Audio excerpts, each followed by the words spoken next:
If you're just getting into hand lettering, one of the most confusing things at the beginning is the sheer number of different styles you can find. In this video, I want to show you 8 of the most common lettering styles artists use today, so you can get a clear overview of what's out there and what you might want to try next. A quick note, this video is about hand lettering, not calligraphy.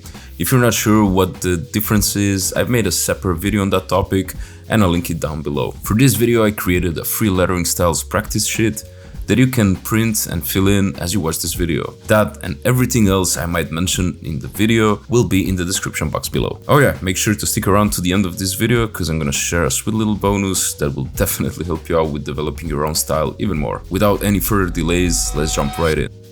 First on our list, sans serif letters. Sans serif, also sometimes called block letters, are clean and simple. No decorative endings, just straight lines and smooth curves, giving you a nice modern look. They might feel basic at first, but they're incredibly powerful because by tweaking things like weight, proportions, slant, stroke endings, etc., you can get a huge variety of looks. This is also one of the best styles to start with as a beginner because it teaches you the basic constructions of letters, spacing, structure, and consistency, among other things. You won't get caught up in the nuances and finer details that other styles offer, which you'll see later in this video. Number 2, serif letters. Serif lettering is similar to sans serif, but with what you would call small decorations added to the end of the strokes. They usually feel more classic, traditional, and elegant. 2 key things define serif lettering. The first one is the serifs themselves, and the second thing is the contrast between the thick and thin strokes. There are different families of serifs as well. Some of the most notable ones would be slab serifs, old-style serifs, modern serifs, fat face styles, transitional styles, and so on,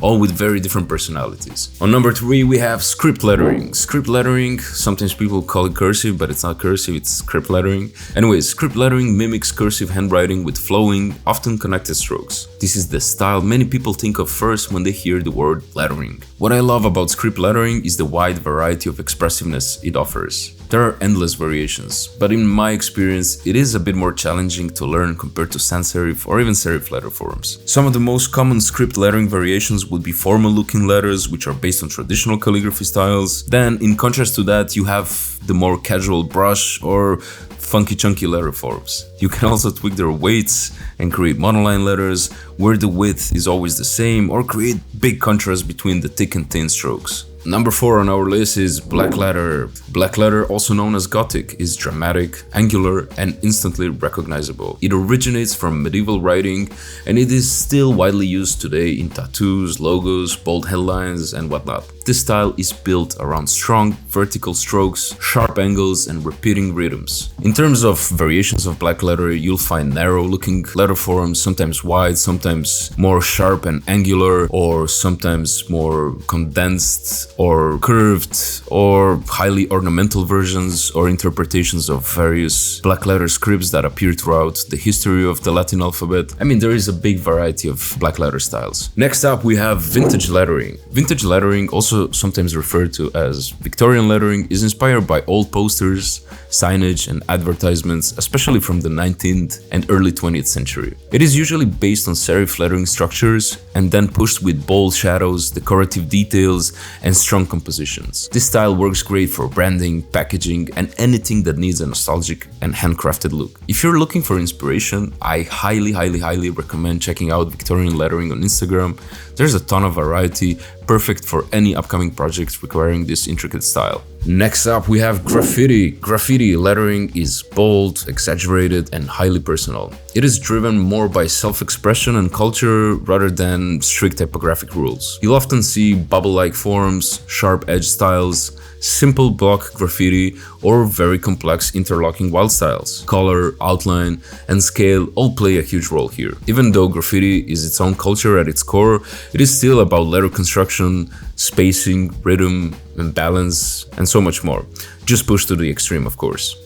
As someone who started with and still does graffiti to this day, it's a lettering style very close to me. Perhaps something, I don't know, that you would like to see more in my upcoming videos. I don't know. Let me know in the comments below. Next up we have bubble letters. While on the subject of graffiti, it is important to mention bubble letters, especially since it's making quite a comeback as a popular typographic trend in recent years. They're very beginner friendly, they're instantly recognizable, and honestly, they're quite fun to make. They're often used in playful designs, and just by changing their proportions, outline thickness, shadows, highlights, and other effects, you can get a lot of variations from a very simple base. If you're interested in learning more about bubble letters, I have already made a separate step-by-step tutorial that includes process videos as well as free worksheets. Again, links in the description box below. Finally on our list we have illustrative lettering. In illustrative lettering, the letters themselves become part of the illustration.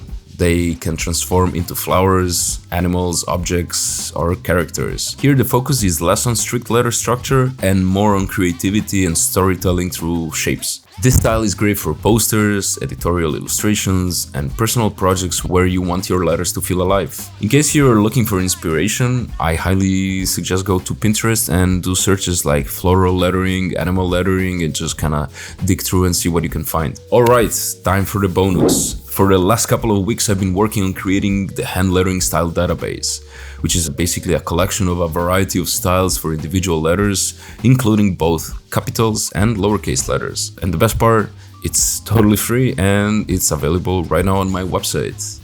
And in case you want a guided step-by-step way to develop your own lettering style, check out the Style Your Alphabet workbook. It's only $9 and honestly there's a ton of worksheets for you to fill out, as well as a guided approach on how to gradually develop your lettering style. I put a lot of work into it and I really think it's worth it, and it's fun to go through all the exercises. And as a thank you for watching this video until here, you can use the code STYLE10 for a 10% off on the workbook. And again, you'll find the link in the description box below. I don't think there is a single best lettering style out there. The best one is the one that fits your taste and the type of work you want to create. I would advise that you try a few, that you experiment, and with time and practice you will simply start developing your own style. So yeah, sharpen your pencils and get to it. If this video helped you, give it a like, subscribe for more lettering and calligraphy content, and let me know in the comments which style you are excited to try. Thank you for watching and I'll see you in the next one. Peace!